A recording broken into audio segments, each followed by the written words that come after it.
Good evening and welcome to today's standards meeting. Welcome to today's meeting. This is a public meeting and members of the public and press are permitted to report on the proceedings. Reporting includes filming, photographing and making audio recordings and providing commentary on the proceedings. Please note that this meeting is recorded and streamed live. These recordings are published on the relevant meeting pages of the council website. By choosing to attend this public meeting, you are deemed to have given your consent to be filmed or recorded and for any footage to be broadcast or published. If the alarm sounds, the premises must be evacuated immediately. Do not spend time collecting personal belongings. All emergency escape routes are clearly signed once you have left the building and the assembly point is in the High Street opposite Guildhall. Members and other speakers are reminded to use their microphones when speaking.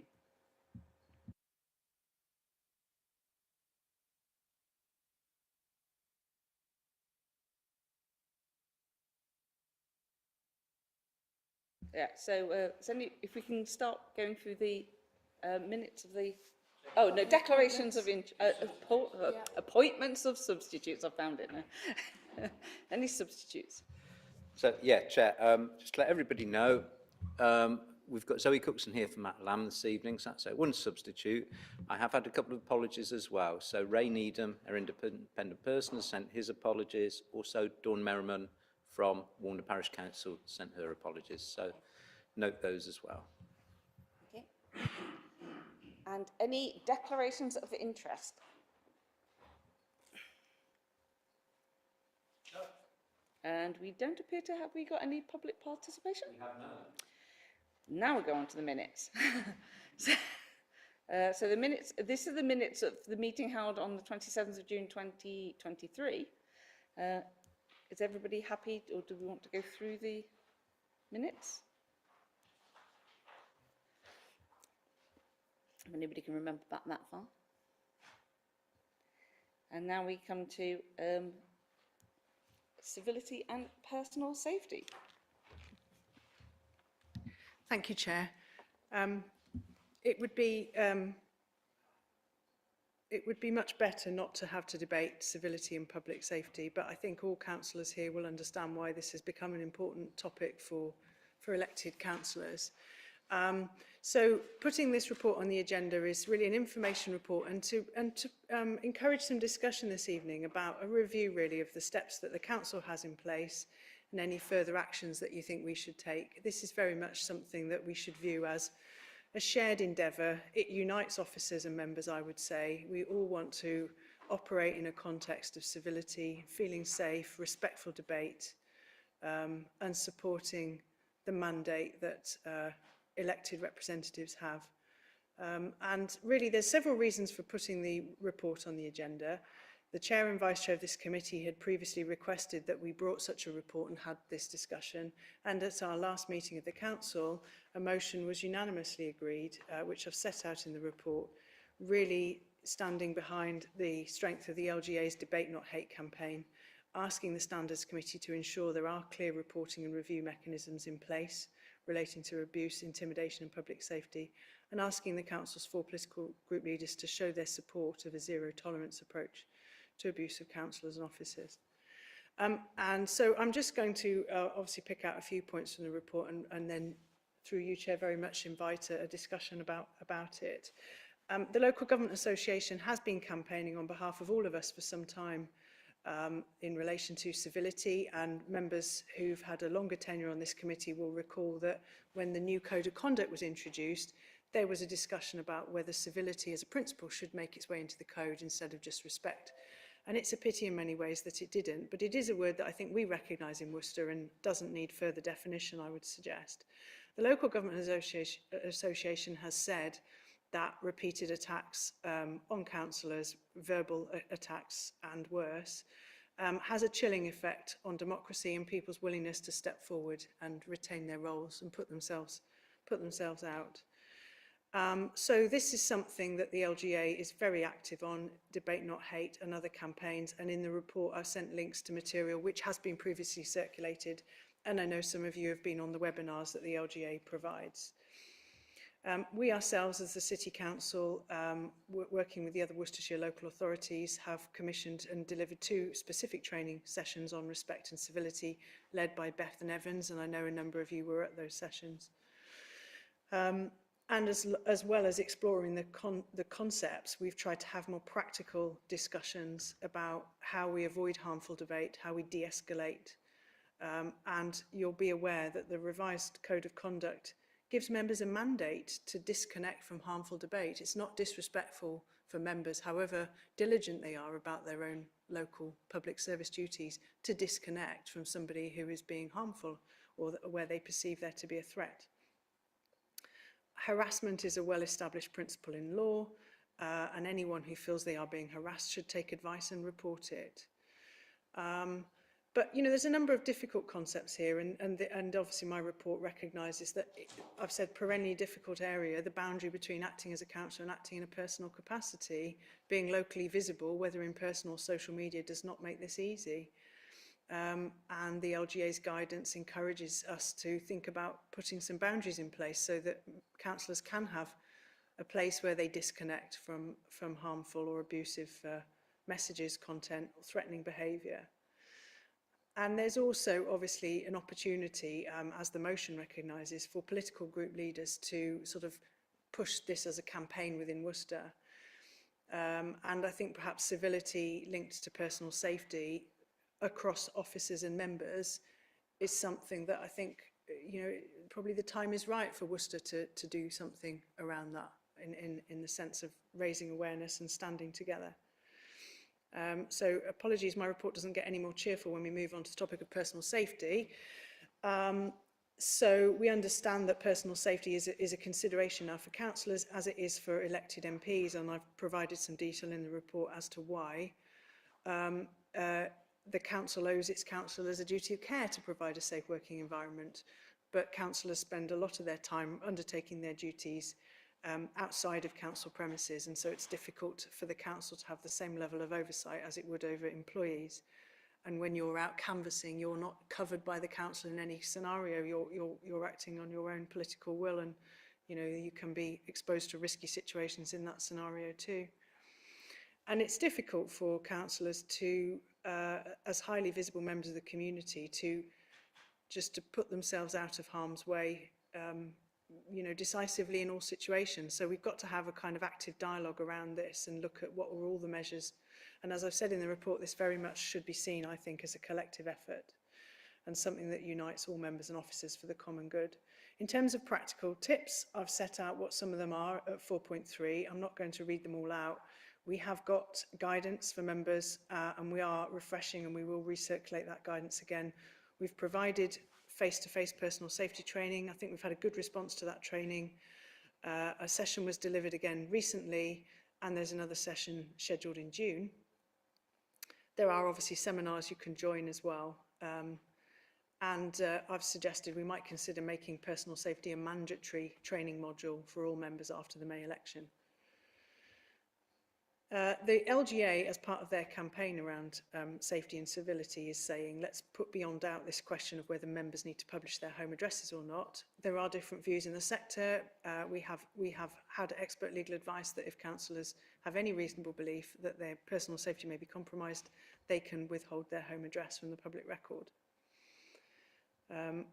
Some members will be aware also, very recently, last week, a subcommittee here approved an unreasonable customer behaviour policy, which is a policy that's intended to cover employees as well as members and anyone acting as the council's representatives when dealing with a council customer.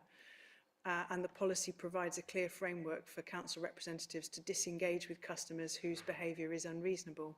But in doing so, we distinguish between different types of unreasonable, because customers might behave in a way which is unreasonable for lots of different reasons due to their own personal circumstances. So the policy looks specifically also at high-risk behaviour and how the council should respond to that swiftly and corporately. I will be putting that policy on the council's website, and I will be sharing that policy before the end of this week in an all-member email, so you can see that for yourselves. And please, again, feel assured that that's to sit alongside the Code of Conduct to give you a mechanism to say, it's right for me to disengage at this point. However much I want to help you from a ward level, it's right for me to disengage for the following reasons and to refer that matter back into the relevant head of service to deal with it. So we do use an accident reporting system for reporting incidents of personal safety, verbal abuse, physical abuse at the moment in relation to officers. Perhaps you won't be surprised to hear that there's been an escalation in the amount of those that's been reported in the last few years, and that we very much encourage people to report verbal aggression, physical aggression, and get us a clear picture of what we're doing, the safety measures that we have in place across the council. That data currently in relation to the workforce is seen quarterly by the Joint Consultative and Safety Committee, whose membership comprises trade unions and political group leaders. Our recommendation is that member incidents should be reported through that system too, so we can start to get a clear picture of how prevalent the issues are and what the themes are. And again, obviously, it's not something I can put a great deal about in a public report, but I want to reassure you that we do have confidential mechanisms in place for sharing information internally about individuals who pose a high risk of harm to themselves or others, and I can provide you with an update about that on an individual basis, should you wish. So putting this paper together and reflecting on what can we do, I think that I had this thought that we should view this as a common responsibility, and that we could say that this is a matter that will be considered at every committee of this, that we will keep it on our watch list. But I wondered if you would want to consider appointing a member champion to work on a cross-party basis to keep up with any national information, local information, share best practice, and act as that sort of, single point of leadership, not to provide advice on how personal safety issues should be dealt with, but just to support and promote this message that, you know, we all want civil standards and safe ways of working in Worcester. Thank you, Chair. Anybody want to raise it? Roger had his hand up first. Thank you. Just a quick question. You said, Sean, that all members will be included. Did you include parish councils in that, or just city council? In relation to which bit, Councillor, sorry? You're talking about personal safety training for members. Certainly, we'd be very happy to extend that invite to all parish councillors, absolutely.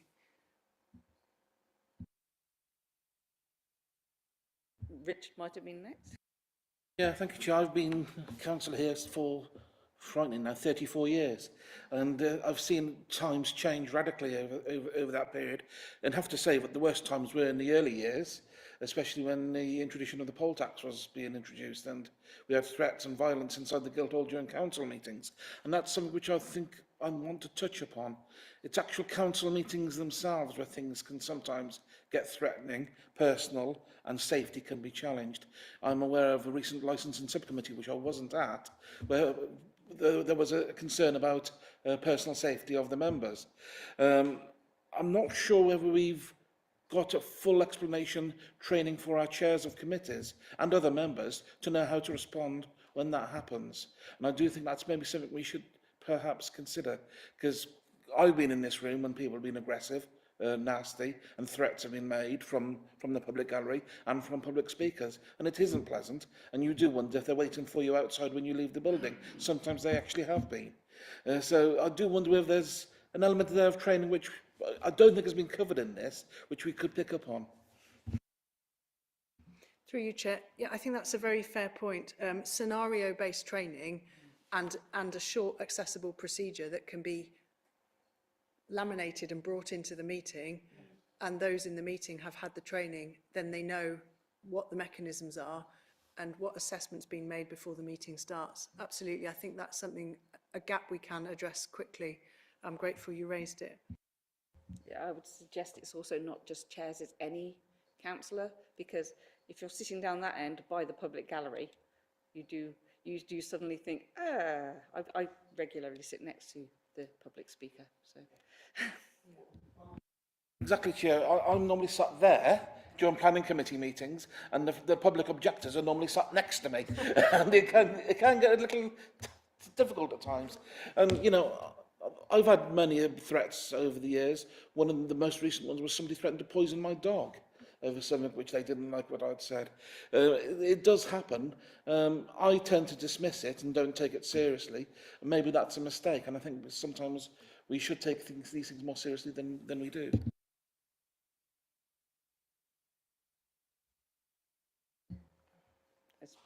I thought I saw Neil put his hand. Oh, you did? Yes. John had his hand up for a while. Oh, yeah, well, I've got Neil down next. Thank you, Chair. Thank you for the report, John. Yeah, those three really clear and sensible suggestions in the conclusion paragraph of 5.1. And I just wonder whether it's appropriate to suggest that a vote be taken on whether those three suggestions actually be recommendations. So for the purpose of anyone watching, we've got civility and personal safety as a standing item. Recommend to full council that there be a member champion on this issue. And thirdly, a campaign to support the 4 political group leaders to show zero tolerance towards harassment. So 3 clear suggestions. Is it protocol to suggest that they are bumped up the paper to become 3 recommendations for a vote here? Absolutely, yes. And there may be some other issues that come out in the discussion that you want to add to the list. I mean, Councillor Oodles raised one, and Councillor Knight. Councillor Knight, Mr. Knight, according to your, yeah, okay.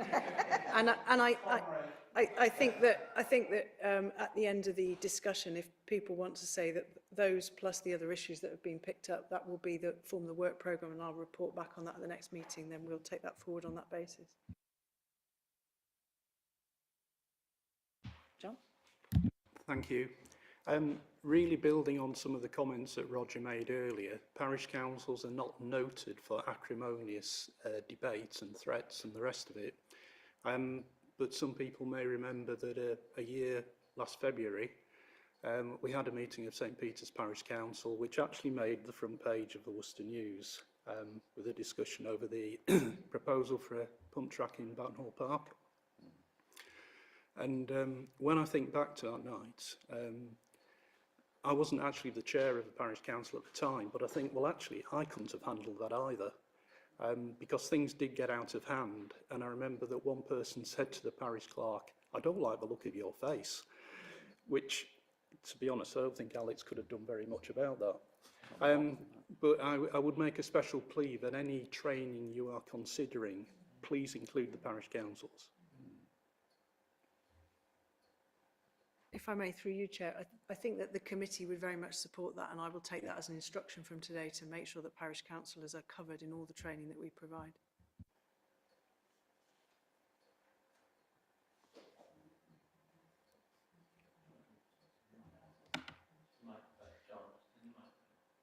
Turn your mic off. Oh, sorry. Yeah, could I second that on behalf of the other parish council in the city? Thank you, Chair. Going to the conclusions, first of all, I think having a member champion will be an excellent idea, and I support what Neil just said. But on the question of having civility and personal safety as a standing item, I think we need to have something around that. You know, there's got to be, like with everything else on the agenda, there's got to be something coming out of it. So that will need a bit of thought. And finally, in section 2.3, where you list the what was resolved in the motion that was brought forward to the last council, the middle one too, are you happy that everything that is asked for in section 2 is now covered by the contents of this report? Through you, Chair. Yeah, I think that's a very fair question. The clear reporting and review mechanisms in relation to abuse, intimidation and public safety of councillors, my advice is that we use the council's accident reporting system to encourage councillors to report. But it will require people to notify Claire of their incidents. she's standing by and ready to take your caller. Okay. But it will require people to report in. Again, and we would be happy to collate those on behalf of the parish councils as well if people would like us to do that. I think this, as I say, this unites us, this topic, and I don't think we should look to introduce boundaries. We do regularly share information with other agencies as appropriate so that decisive actions can be taken. However, not in every case does the agency act when we share information with them. So I can assure you that we share, and we use particular officers to do that. So, for example, Claire Chaplin and Gareth James, who's our civil enforcement manager, you probably know they are regular channels of communication with the police, as is Lloyd Griffiths, as is David Blake. But information is shared, but we don't necessarily get the action that we think perhaps would reflect what we see as a deterioration in standards over time. We don't see that being matched by a change in response. So we see that, if you know what I'm trying to say, it seems like that's almost priced into the way we have to deal with things now, is we won't necessarily get support from another agency. We do obviously, you know, it doesn't perhaps directly affect councillors, but we do have issues in this building in Trinity Street that you may be aware of, where we do make calls and seek help. We don't always get the help we seek. And perhaps that also leads on to the third one about that cross-party, high-profile campaign to say to the other agencies, again, is there more we should be doing together? And this is something that we discussed last week at Personnel and General Purposes when we looked at the new unreasonable customer behaviour policy. If we can show the data and we can just share some of the examples, can we raise expectations about when we will have other support from other agencies? Can we do better collectively, notwithstanding the pressures on people's resources? And I think if we're visible in asking for that support, I think that's got to be a good thing. Jill? Thank you, Chair. So I think the 3.6 about the political group leaders blazing the trail here is a good one. And I hope that they would all support it. They're not all in the room tonight, obviously, but I hope that they have in a previous meeting. Underneath that, all the members have to support it. And I think that will be a major part of what we have to, the success or otherwise of what we're trying to do here. I'm not looking at you.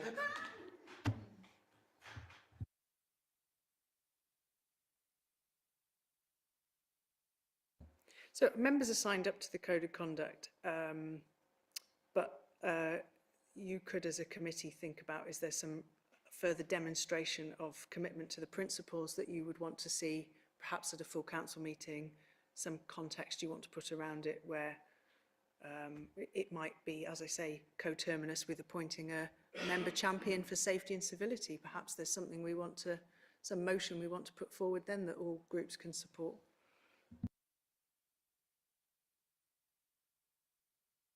Are you suggesting perhaps that it would be something for the member champion to look into? I think what I'm advising is if you want to ask all councillors to sign up to a high level of commitment, then that's a matter for councillors to do. I'd suggest at full council. The mechanism could be that this is a referral report from Standards Committee, and that as chair and vice chair, you make a series of recommendations. That's an opportunity, isn't it? Would we like to move to accept the recommendations and motion to take it to full council? It is full council next. With the additional suggestion from Richard. Can we summarise it as well? Yeah, before we move to that point, can I just go back to Councillor Bissett's point about there being tangible action when it comes back to this committee? I think that's a very helpful point. So separately, Lloyd Griffiths and I have a bit of an emerging work plan which has got 9 strands around personal safety. Many of those are staff focused around layout of premises, but not exclusively. And layout of premises is a point even in relation to this committee room, as we talked about earlier. So, I mean, I won't want to wait for the next meeting of Standards Committee to have moved a long way on those, but I can certainly report back on those there. And I think what I'm encouraging is that we use this committee as a place to say, what else can we do?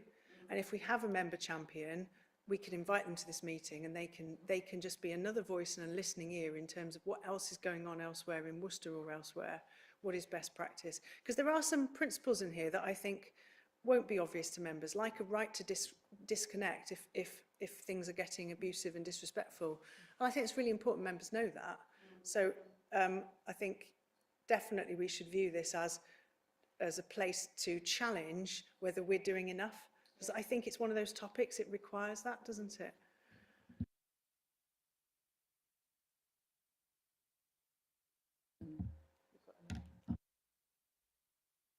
Thank you, Chair. Are you saying then, wrapped up in that, if there is an exchange within any council meeting that is getting disrespectful, that there would be some training guidance to the chair to step in and say, this is getting horrible, stop? Is that what you mean? Yes, absolutely. And we could enhance the wording we have in the Constitution around civility and safety, couldn't we? We could look at Section 4, the rules of a council meeting, and Section 5, the committee, and we could look at that through the lens of civility in the room, and we could look at that through the lens of personal safety with members of the public attending, and we could make sure that there's some really clear, unambiguous provisions in there. At the moment, I think they're probably buried or not overt, really. So I think we could bring that front and centre. So we've got quite a lot of emerging recommendations, haven't we? We've got the recommendations in 4.1. We've got that this is coming back to the committee to sort of challenge, to receive a report back on action since the last committee and to challenge on what else can be done. We will specifically make sure that our personal safety training is offered to all parish councillors as well. We'll make sure that our personal safety and our risk assessments take sufficient account of behaviour in meetings. And I've forgotten the last one. Sean, you've kind of stolen my thunder. So correct me if I'm wrong, because I have been obviously making some notes. So obviously you've got the recommendation in the report on page 5 of the agenda pack. Neil obviously then made reference to the 3 points in 5.1 at the end, and I think the view around the room is that yes, we should support all of the 3 points that Neil raised there, which are listed in 5.1. Then there are the other items which Sean mentioned, which are arising from the debate, which are, yes, about including parish councillors in any training on this. Also, Richard's point about chairs and about how meetings themselves are conducted and safety in meetings. Maybe I've missed something out on there. I've been making lists as I go along. Making sure that our constitution in parts 4 and 5 is clear about behaviour in meetings. And the responsibility of the chair to deal with it. yes.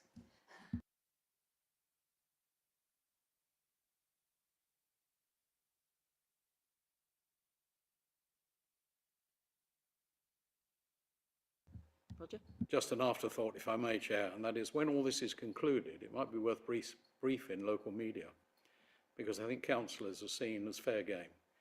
And if that could be portrayed either through local newspaper, which is rubbish, but a local newspaper, which is lovely, or local radio or whatever, but just to try and get the message out there that there are protocols and there are courses of action that can be taken, and it is not okay to do what sometimes happens.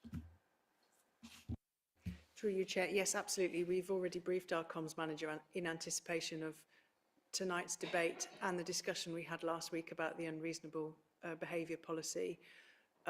So in anticipation that we will now start a media campaign that will involve initial provision of material about why we feel it necessary to do this and standing together.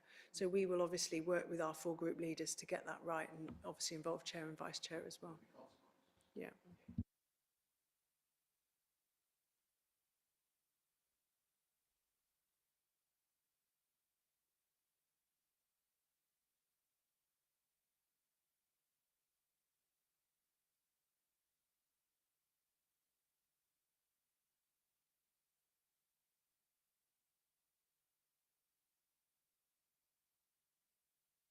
Sorry, I'm forgetting to use my mic and I reminded everybody else to. And we're now moving on to item 6, protocol for member officer relations. Thank you, Chair. So some members will be aware that there's a review of sections of the Constitution and Council policies underway really all the time. It's a function of the Standards Committee to consider this particular document, which is the Protocol for Member Officers' Relations. The document was last reviewed in 2017, so on that basis alone, it's due a review. It sits as part of our Constitution, it's part 13. It is absolutely normal to have a protocol on member-officer relations, and if you Google or other search engines are available, you will see that every council has such a document. A long time ago, I think there probably was a template, although it wasn't an LGA template, but there is a lot of sector norm in terms of what you see in the documents. What I would say is that the Worcester document is missing fundamentally a whole section at the front which sets the context for who are members and who are officers, what are the roles of members and officers. And there isn't an awful lot in there. I mean, it was briefly updated in 2019 to take account of the committee system, I think, but the document is dated 2017. And there isn't really anything in there about how we now work through the committee system, agenda management, group leaders protocol, group leaders support and so forth. And there isn't a lot in our document about professional boundaries and maintaining good working relationships on the understanding that councillors or officers are already under a duty to provide best professional advice impartially. And it is for officers to advise and for members to decide. And then under the scheme of delegation, it is for the head of paid service to oversee the work programme of members and make sure that performance is held to account. So I think what I'm trying to say in contextualising all of that is that if you went looking at other people's protocols, you'd wonder why all that wasn't written in the Worcester document. And I don't know because it's before my time. But I'm keen to get an updated version in place before we start the new municipal year so that we have what I would say is a more adequate document to provide for member induction. So in the interests of getting something through fairly quickly so that we can get this approved because it's part of the Constitution at full council at the end of March, my proposal is split into two parts effectively. I've used text from the LGA's councillor workbook on effective member and officer relations, and I've provided you with a link so you can check that I have cut and paste from that document. But I've also proposed a further section which is just a reflection from the discussion at chief officer level about the issues that we think are missing from our current document. So the latter half of Appendix 2 moves into that, and I've prefaced that with the phrase monitoring officer recommendations, suggestions in Appendix 2. So you can see where those two drafting sections have come from. And I've shared with you what our current protocol is.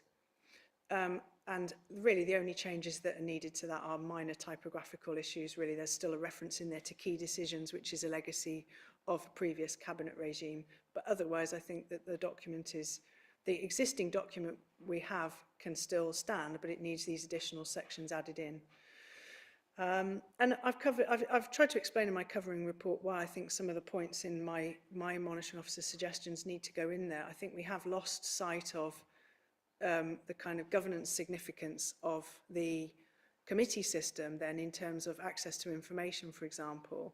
And we've got a slightly unmanageable situation which we've experienced in the last couple of years, I suppose, in terms of the amount of requests for information and dialogues that are taking place between where members are seeking to have dialogues with individual officers, sometimes junior officers, and that's outside of the committee system process. And that's become very challenging in terms of workload, but also it's sort of undermining the committee system that we have. And again, just trying to strengthen that idea that officers are there to provide professional and impartial advice and for members to weigh that up. And it is not a function of local government for members to seek to strike out sections of an officer report at a meeting. Members instead can challenge the recommendations, make new ones or seek further information.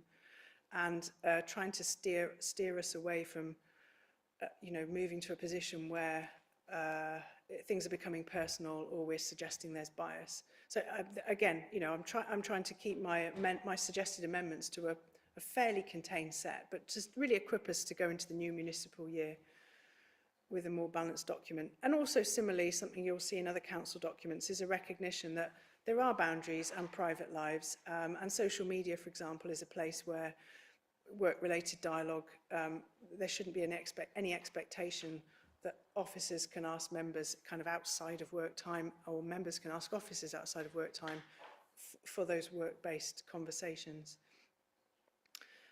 So in terms of getting this document updated and up to full council, my recommendation is that, you know, Standards Committee provide their initial feedback tonight, and that we also seek the views of group leaders. I raised it at group leaders meeting yesterday. I shared these documents and their deputies, and so that I can produce a final draft consolidated in consultation with the chair and vice chair of this committee for referral up to full council at the end of March. Thank you, Chair.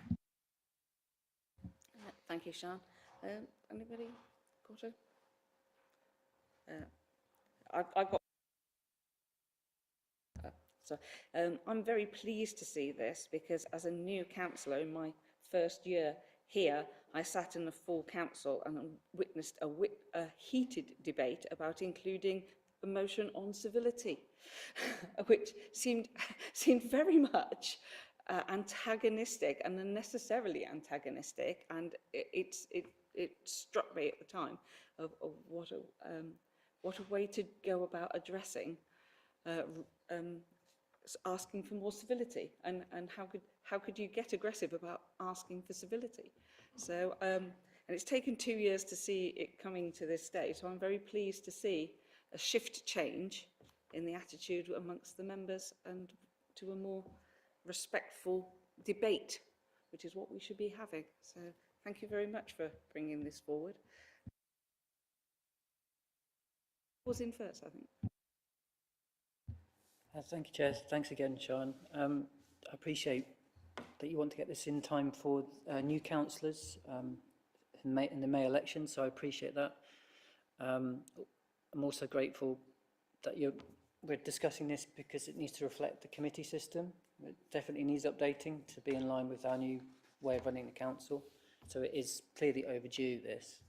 I think it will be required reading for both officers and councillors. Now, I've not been here as long as Richard, nobody has, but I have been here for quite a long time, and yeah, I'll be honest and say I've never, well, sometimes I've not been entirely sure who I should contact about such and such.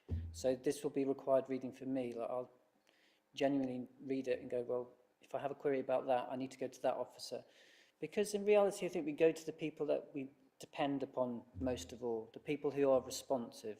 And sometimes that's not always appropriate because that officer has a remit and you're making it difficult for that officer to stay within that remit just because they're a good officer. You know, so you need to be mindful of who you go to, and I think this will help with that. I like the emphasis on accountability. That's taken from the LDA guidance. I think that emphasis on what we are accountable for and what officers are accountable for.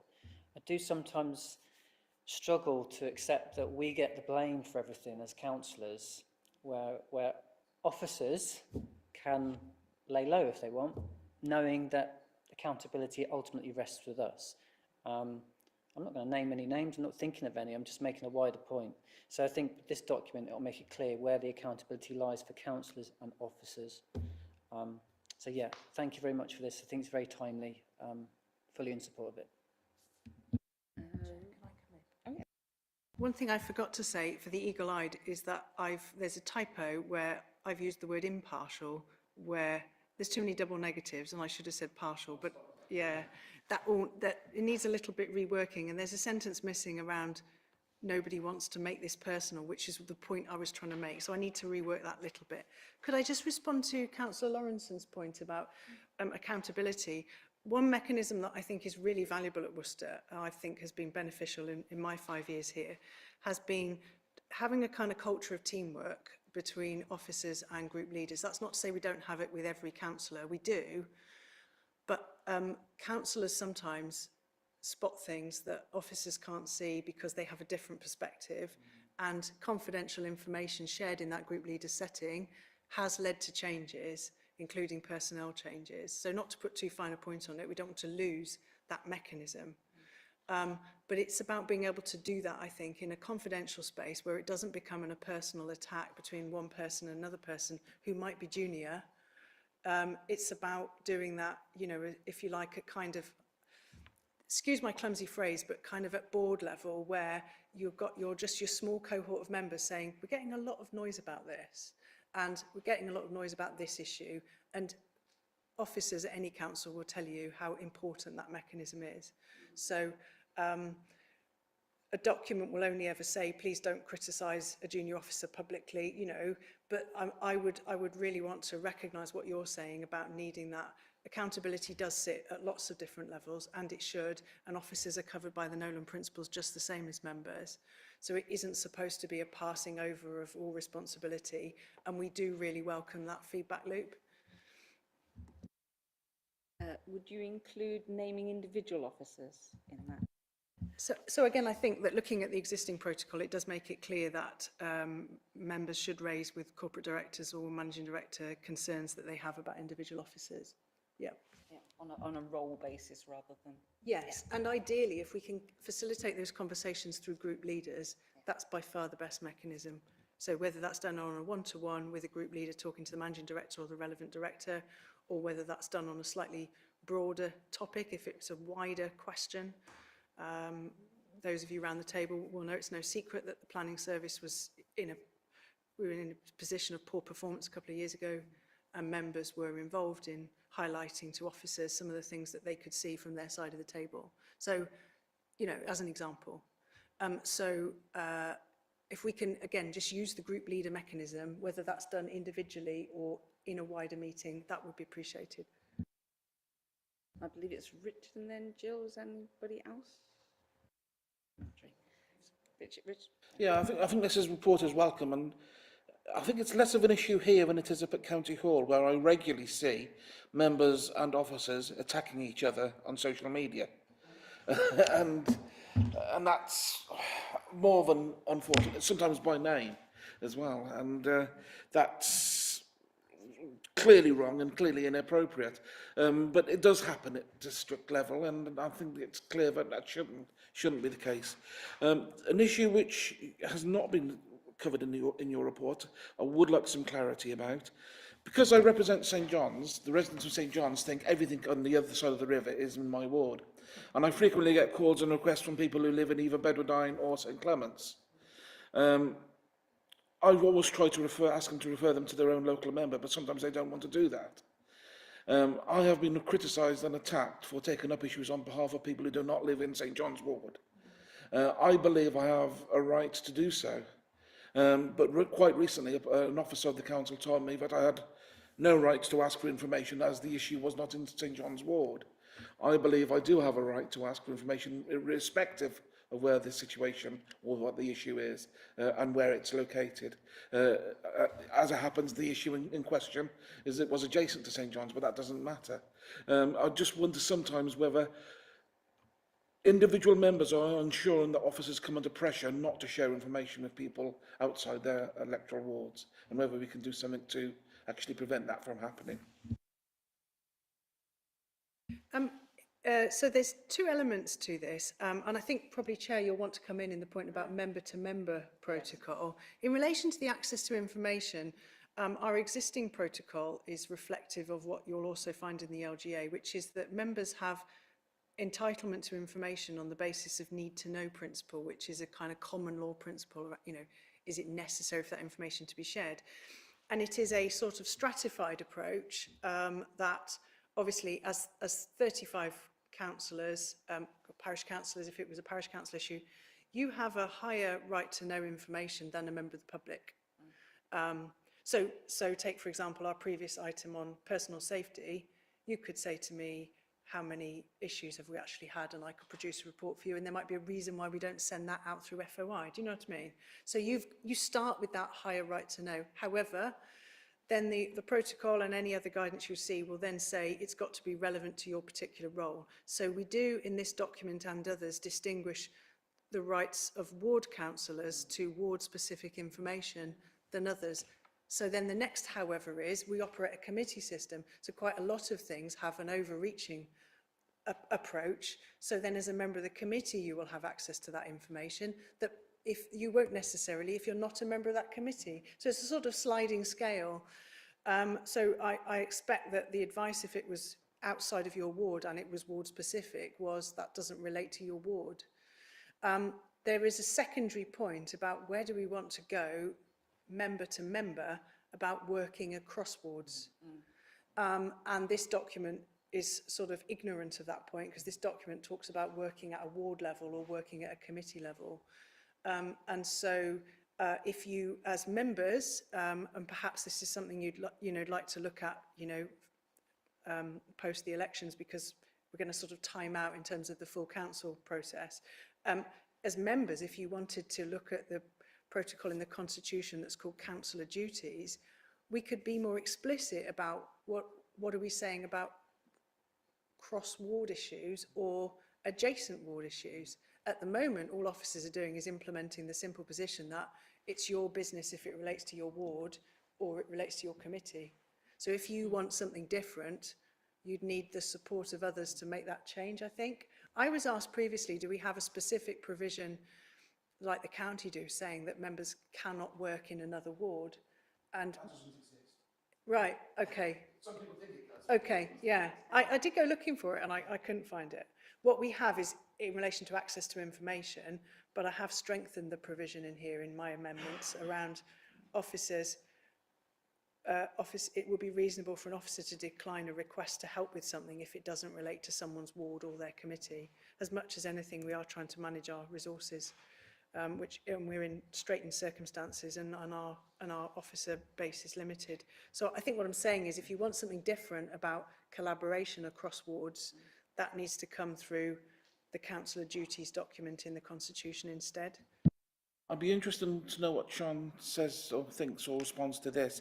I can remember the no longer there Simon Mallinson, famous of this parish, telling me when I was first elected as a county councillor, remember that you are not a county councillor just for St John's, you're a county councillor for the whole county. Same as if you're a city councillor, you're not just a councillor for St John's, you're a councillor for the whole city, and you are responsible for the city as much as everybody else is in different areas. Is that an inaccurate, therefore, response? So will you forgive me if I give my classic legal answer? It depends. So if you were saying why doesn't our planning enforcement take account of when a landowner does this? That's quite an interesting point to lots of councillors. If you say, why is the landowner at 52 Acacia Avenue not doing this?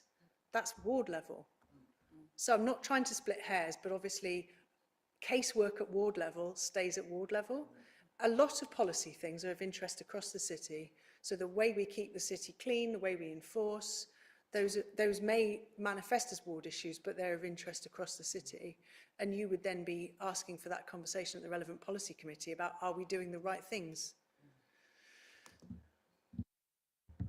I'm also thinking it's a type of respect, councillor to councillor, if we are dealing with something that we should have referred across to the councillor that is actually the councillors for that resident.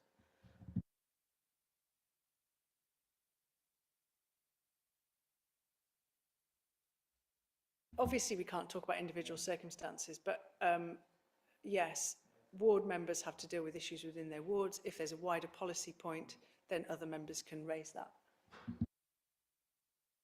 And it's still next? Oh, and Marjorie. In Appendix 2, the proposed additional sections, and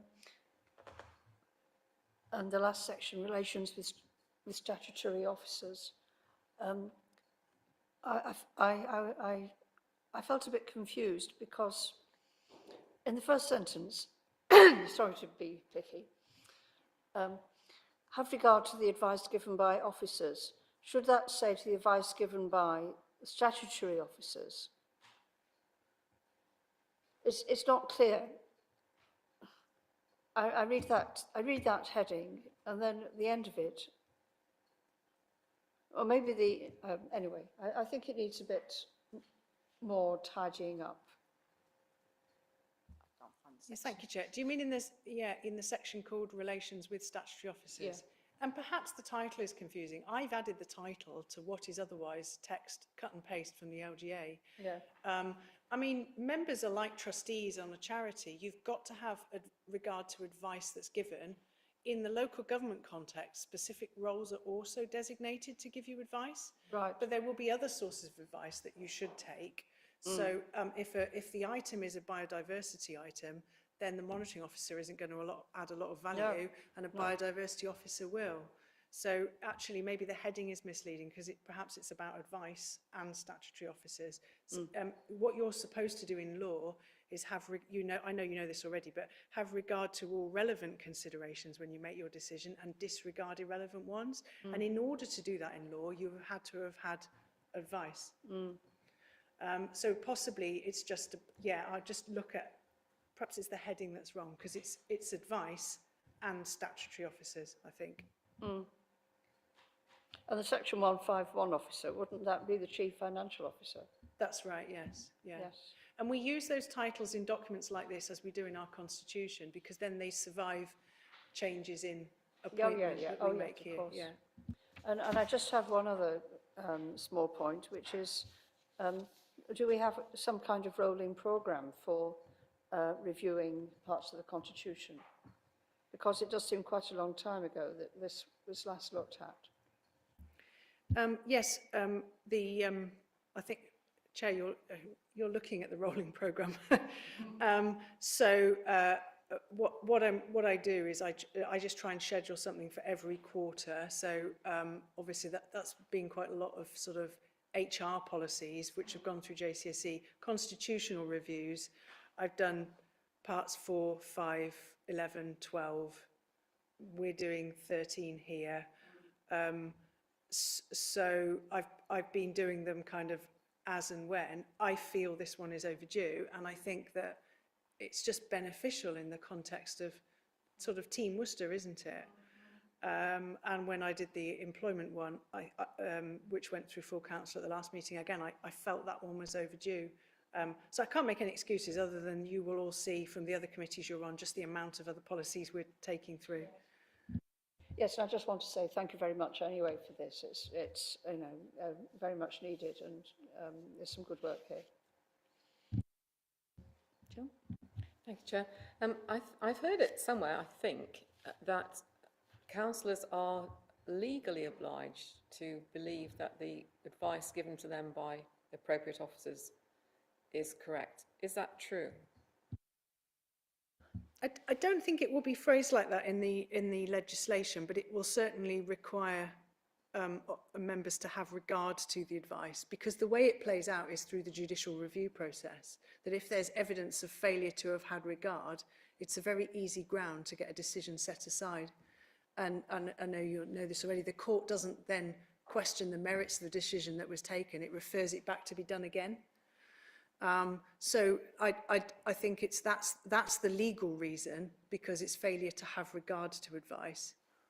And as I say, the other element of that sometimes gets picked out in challenge decisions is unreasonably relying on a piece of information to make the decision when that shouldn't be regarded as a relevant consideration, or it's been given, unreasonable weight. So it's those sorts of things, as opposed to in the local government legislation itself. But the local government legislation itself does require members to have regard to officer advice. I just have one other question. So if there was a situation where you felt the advice coming to you was not fit for purpose, what's the remedy? So, I think the best way to approach an issue before it comes to a committee is to prepare for the item, because then there can be a conversation with the statutory officers, and we are legally obliged to act impartially and to have our advice published if necessary and so forth. So we're accountable sort of, as sort of corporately, separately. If you don't feel satisfied, then you can move to get the item deferred, looked at again.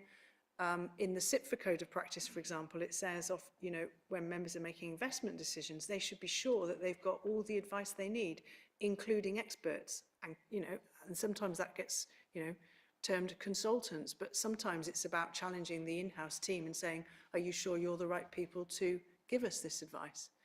And that's a good behaviour, and the CIPFA guidance identifies that as a good governance behaviour. But it's about how that's done, I think. And if it's done in the context of a meeting where there's been no notice and somebody says, well, I disclaim all of this and I don't agree with it, but there's no evidential basis for that, then it's not going to lead to a constructive debate in the meeting. And I think overall, we've just got to recognise that the council makes a number of significant decisions, and we've got to prepare for the items before we come to the meeting. That's the best way, officers and members, and to pick up any concerns in the run-up to the meeting. I actually think it's quite disrespectful to officers when they've obviously put a lot of work in, that if you don't read the reports and prepare before you come to a meeting. Richard? Excuse the bluntness of this question. It's not deliberately blunt, it's designed to be blunt. But I think the debate which we're having forces me to ask the question, and if there's a future occurrence where I think Sean Stroud is wrong, how do I tell you, Sean, that you're wrong? I think he means as an example. Yes, no, absolutely. No, thank you. Thank you for the question, Councillor. You should raise that with my line manager. And you should say, I require independent legal advice. And this again goes back to using the group leaders mechanism, the group leaders protocol. I appreciate it's a protocol within our constitution, but it talks about the effective running of the committee system. And David Blake will often say, principle of no surprises.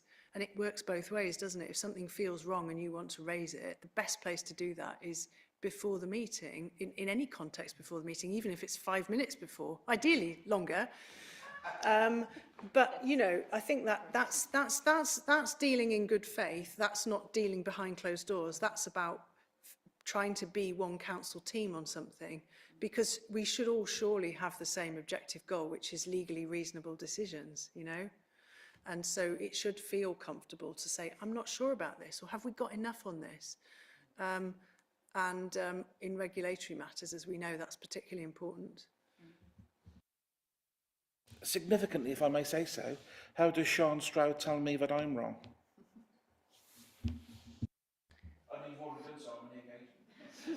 Through you, Chair, obviously, when we get to the meeting, if we're talking about a decision that's coming to a meeting, then the officers have set out what they consider are the relevant considerations, to use that phrase again, and the legal framework within which the decision can be made. And so then members then have quite a wide latitude in non-regulatory issues, quite a wide latitude in policy issues, to take account of those matters and weigh them up. And if you look at any judicial review challenges around cuts to services, for example, or service transformation, particularly we had some of those back in 2010, you'll see the court saying, that's reasonable in the context of all the information. It's not for us to intercede. In the regulatory context, it's much different, as you know. We have to operate within a much more narrow procedural framework and apply certain tests and criteria, and there's a lot less discretion afforded to members. And if we think that we're headed towards something that may be legally unreasonable, we will try and advise that we consider that we take an adjournment, that we may wish to defer the item. Those would be the mechanisms. Because again, members, I think, should think it's discourteous to officers to just challenge across the table. And again, being one team, if we shout across the table, that will make this decision unlawful. If you do it anyway, then we're on record, aren't we, saying it's unlawful. So it's having that one team approach again, I think, is the way to do it. I've actually sort of wondered if you email into an officer ahead of a committee to ask a question, is that kept confidential, that you've asked that question from the other members? Yeah, so in our existing protocol, it already says that when a member is communicated with an officer, that officer will not copy in any other members unless that's been agreed. So that's been put in there as a starting principle, which protects members from having to say, this one's confidential. I mean, that you then do start to, it's helpful to understand, isn't it, if you're debating something between yourselves, whether it is confidential or not, but officers' starting point should be, that's been a one-to-one interaction. I want to say, after or during a break in a full council meeting a while ago, I approached David and Sean, and I said, if you'd like the councillors to follow a committee system and you'd like us to I think you're going to have to sort of explain to us at the start of the next council how we can re-baseline ourselves, we can go through some sort of induction training and meet people and understand the committee system. And I'm very pleased to see that today that Sean's been working really hard with David Blake on that. And it's very good to see that when we start the next term with 35 new councillors, that we can all agree and meet and get induction training and all sorts of I think it's going to be very useful, particularly for people who got elected on by-elections, because they start in a sort of limbo. Yes, thank you, Chair. Yes, we got a draft of a member induction programme, and just the start of the member induction programme, taking us from May to the autumn, is already one page long, isn't it? You saw the first draft, which is hot off the press today, and we're trying to look at all member induction, new member induction, mandatory, optional, and get that right. And we will take views from group leaders about that, because it needs to be workable for everybody. But there are some things that we think it will be well worth everybody doing again, because I don't know about you, but going back to first principles is really useful sometimes. So there's some of that will be useful generally. Well, yeah, I started during the COVID days, so we were meeting and sort of like standing in the room going, hello. Hello. Do we just move? Is anybody any other points anybody wants to raise? Thanks, Sean, for the report. Yeah, thanks, Sean, for the report, and we look forward to seeing this in its final version, ready to go for full council. Okay. Again, perhaps just you've got two recommendations there. Yes. If members happen to agree those, then that will formally move on to the council agenda. Yep. Agreed? Yep.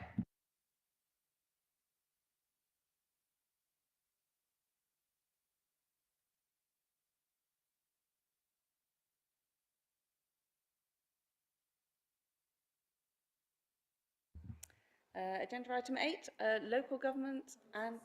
Oh, I missed 7.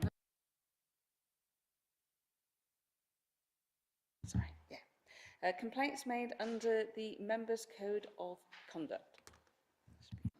Thank you, Chair. This report is a standing item on the committee's agenda, and the committee will be aware that complaints under the Code of Conduct are processed in accordance with the procedures for the assessment and investigation of complaints, which is based on LGA guidance and which was refreshed and approved by this committee in March 23, and that the code itself was refreshed and re-adopted by Council last year. Since the last report to the committee, 5 complaints have been received, 3 related to the same matter and affected 2 members. The other 2 complaints related to 2 different members. These are all City Council complaints, not Parish Council complaints. It is required to consult with the independent person, and Mr. Needham, who would ordinarily be here tonight, was consulted and involved in all of these complaints. In accordance with our procedures, only complaints where there's been a subcommittee determination that the code has been breached, only those complaints are reported in the public domain. That's consistent with employment disciplinary procedures, and that's consistent with other councils' approaches.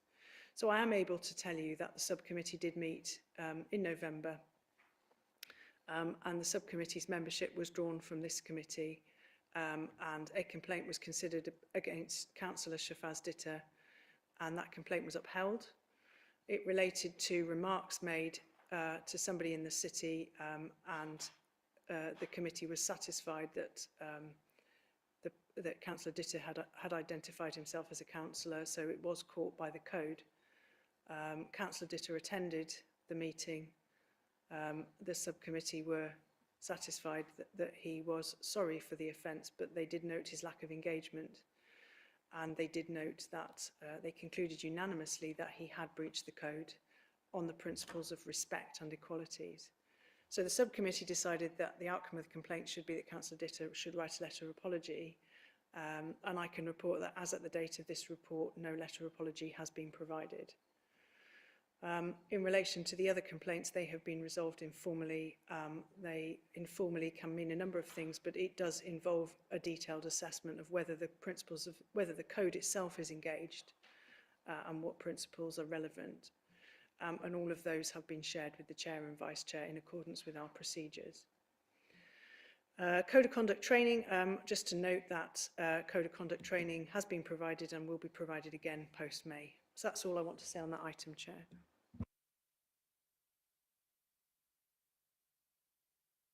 Well, I've got one immediately. 4.4, no letter. Is there any recourse? That itself is grounds for further action under the code, Chair. If you would like to take that forward, then you can ask for that to come before the subcommittee. Do we have to vote on that, or we just decide as Chair and Vice Chair? So you can just confirm that to Ray and myself, and then that, because that's clear under the code, that can come straight to the subcommittee.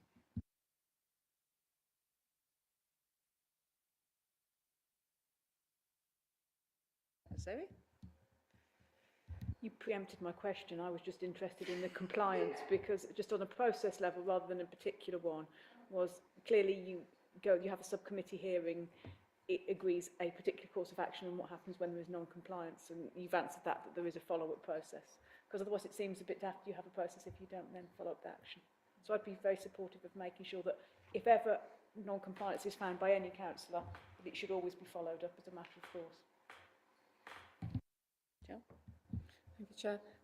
On that particular point, I think we decided the letter had to come within a month. No letter's been forthcoming. So we could have already dealt with that, I suppose. That's what it would be. The other thing was the idea that any complaint comes before the subcommittee rather than just only the ones that get deliberated by yourself and the independent person. Is that something that we could consider? Yes, we could look at amendment to the procedures where all assessments are undertaken with the subcommittee. We could look at a procedure where all complaints are referred to a subcommittee. Those would be two options. So I can bring an amended set of procedures to the next meeting for the committee to consider. Is that something we'd vote on first, because it may not be everybody's view? I mean, insofar as kind of the work programme for this committee, I'm happy to take from tonight that a request that I bring the procedures back with options, if that's what you want me to do. We can't vote on a preferred option tonight, but I can take that as an instruction to bring that to the next meeting. Inclination is... Thank you, Chair. I'd just like to raise a point on that, and that is, in my experience over the last 2 years sitting on this committee, what usually happens when the subcommittee needs to sit is that a full meeting of this committee is then cancelled so that the subcommittee can sit. And I can see, just a point to take on board, I can see that the way things are arranged at the moment, if everything is heard by the subcommittee, there's likely to be more subcommittee meetings and less full committee meetings. So perhaps you need to take that on board as well. Thank you. Yes, thank you. I think it would be good to debate the pros and cons and to make sure that people feel the process has got a sufficient level of transparency, but it is administratively workable, because my colleague over there, Julian, is diligently chasing dates, and we do have a number of, all of us, a number of evening commitments as well. So it's getting that balance right, I think. So I take that on board. Yeah. Yeah, without trying to crush a subcommittee meeting in before 7.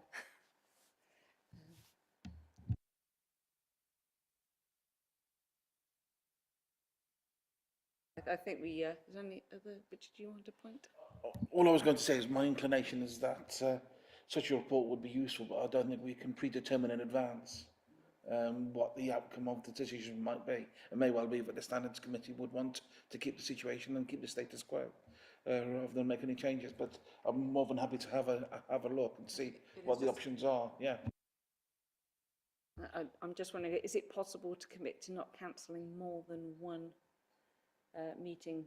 Because there's only 3, so I don't think we could cancel any more than one meeting of 3 and still say that the committee has fulfilled its role for the year. Chair, I take that on board. I take that on board. And at some councils, a standards committee is only, a standalone standards committee is only convened when there is a complaint to determine. But in our council, our standards committee has other functions and we have a broader membership, we have other items on the agenda. So I take that on board in terms of managing the diary and not cancelling the main committee.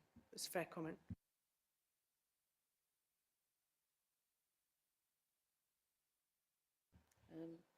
Do we note that then? Yep. Yep. And note the complaints that have been made. And thank yourself and Ray for the diligent work with which you've approached. It's probably quite a lot of work, I should imagine, in a lot of footfall.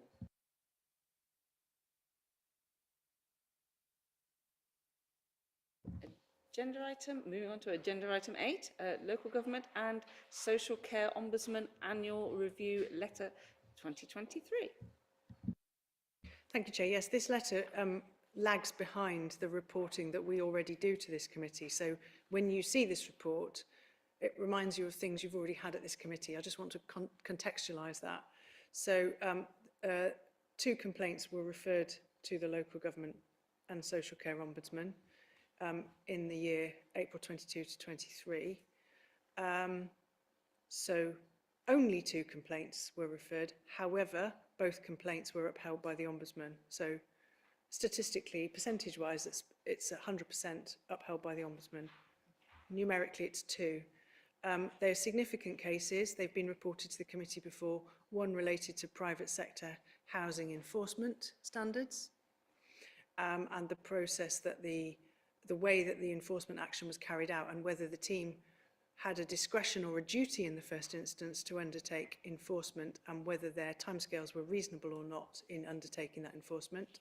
As I say, that's been the subject of a previous report to this committee. And secondly, the second complaint related to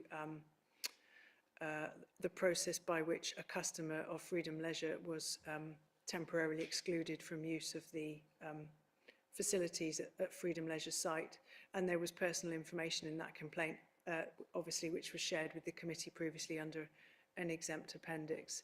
And in relation to that second one, the council's, the Ombudsman's finding in relation to the Leisure Centre one was that was not about the outcome of the process, but rather that the Freedom Leisure's terms and conditions were not clear enough about how a customer could end up being temporarily excluded. So it wasn't about the merits of that decision, it was about the transparency of the process by which a customer could end up being excluded temporarily. So that's the Ombudsman's report on those 2 matters. Members of Communities Committee, for example, will be aware that in relation to the housing complaint, the private sector housing enforcement policy has been reviewed and the remedial actions have been put in place. And we were required to make a public report of that because the Ombudsman has a, I don't exactly remember what their phrase is, but they have a sort of public interest strand at the moment around private sector housing enforcement around the country. So when there's been a private sector housing enforcement case where there's been a service failing, they require that to be published, which we have done. And similarly, in relation to the Leisure Centre policy, that has been amended to provide that transparency. Thank you, Chair. Any questions? Oh. It's more of a classic comment more than a question, if that's okay. Hopefully it's useful. I was in the standards meeting when this complaint, the number 1 complaint, was first spoken about, and I'm not going to reopen the debate. It's happened, the Ombudsman's produced the report. I just wanted to praise the fact that we're looking at this report because it's really uncomfortable for the council to open it up again, albeit not the details, but just the fact that the Ombudsman upheld the complaint. It's uncomfortable viewing. So I just want to praise the fact that we're brave enough to revisit and learn from it. And it's an example that I refer to in discussions with officers when discussing other private sector housing complaints, one in particular actually, because it's a really grim situation in my ward where the person is at their wit's end because of the state of the housing. And I refer to this example, this complaint that's upheld by the Ombudsman.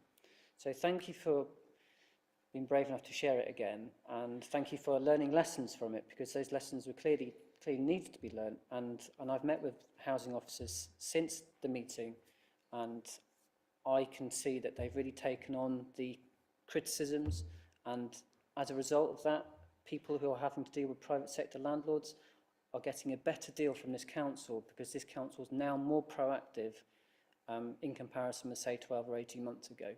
So that's a convoluted way of saying thank you. I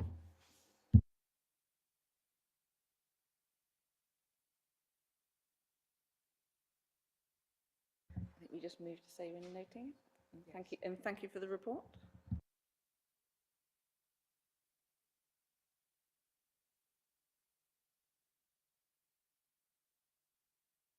Agenda item 9, report of the local government and social care ombudsman.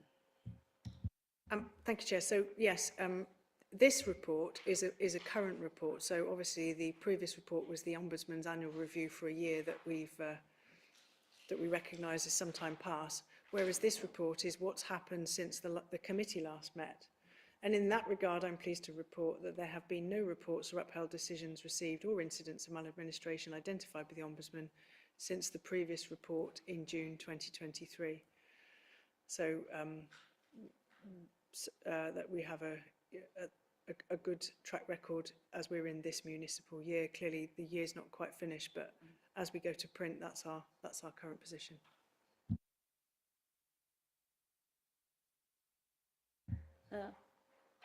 Thank you very much for bringing that. And I think we'll note that. Yeah. And is that bringing the meeting to any of the AOB? Chair, so obviously as a standing item that we're required to provide the registers. And yes, other than that, there's no further items, Chair. Yeah. Any AOBs?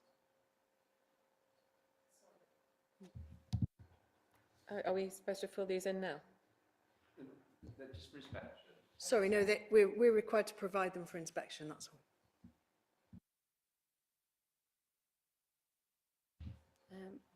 No, meeting adjourned. Yeah, meeting adjourned. Thank you for coming this evening. And it was a lively, I thought it was quite an interesting and lively standards.